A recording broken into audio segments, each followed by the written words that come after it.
Taste the Daily. பாகிஸ்தானுக்கு தெரிந்த ஒரே ஒரு விஷயம் என்னவென்றால், தீவிரவாதிகளுக்கு அடைக்கலம் கொடுத்து அவர்களை வைத்து இந்திய மக்களை, காஷ்மீரில் இருக்கக்கூடிய மக்களை துப்பாக்கியால் சுட்டு படுகொலை செய்வது, இல்லை என்றால் பாகிஸ்தான் ராணுவத்தையே அனுப்பி அப்பாவி மக்களை குறிவைத்து தாக்குதல் நடத்துவது. ஆனால் இந்தியா போன்ற மிகப்பெரிய மக்கள் தொகை கொண்ட ஜனநாயக ரீதியாக நடைபெறக்கூடிய ஒரு இந்தியா போன்ற ஒரு நாட்டில் அப்பாவி மக்களை குறிவைத்து தாக்குதல் நடத்தப்பட மாட்டாது என்பது எப்போதுமே ஒரு முதற்கட்ட உதாரணமாக நள்ளிரவிலே 1 மணி அளவிலே இந்திய ராணுவம் 9 தீவிரவாத முகாம்களை குறிவைத்து நடத்தியிருக்கக்கூடிய தாக்குதலே சாட்சியாக இருக்கிறது.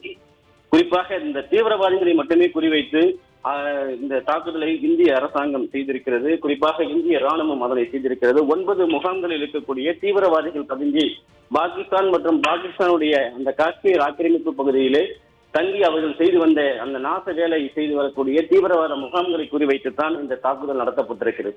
ஆனால் பதில் தாக்குதலாக நாங்கள் அப்பாவி மக்களைத்தான் தீவிரவாதிகள் செய்த அதே செயலைத்தான் பாகிஸ்தானுடைய ராணுவமும் செய்து கொண்டிருக்கிறது என்றால், தீவிரவாதிகளுக்கும் பாகிஸ்தான் ராணுவத்திற்கும் இருக்கக்கூடிய வேறுபாடு என்னவென்பது பட்டவர்த்தனமாக தெளிவாகி இருக்கிறது. அப்பாவி மக்களை குறிவைத்து வேட்டையாடக்கூடிய மிக கொடூரமான மிருகங்களாகத்தான் பாகிஸ்தானியர்களும் பாகிஸ்தான் அந்த அரசும் பாகிஸ்தான் ராணுவமும் தீவிரவாதிகளும் இருந்து கொண்டிருக்கிறார்கள்.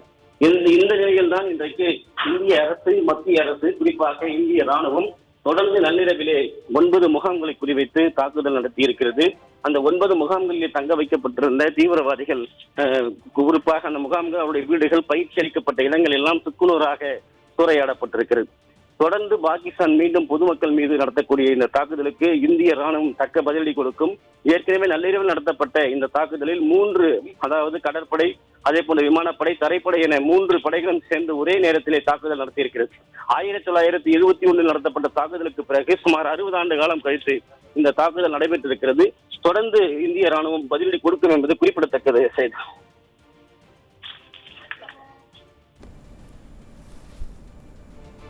விவரங்களை வழங்கியமைக்கு நன்றி ஜெயக்குமார்.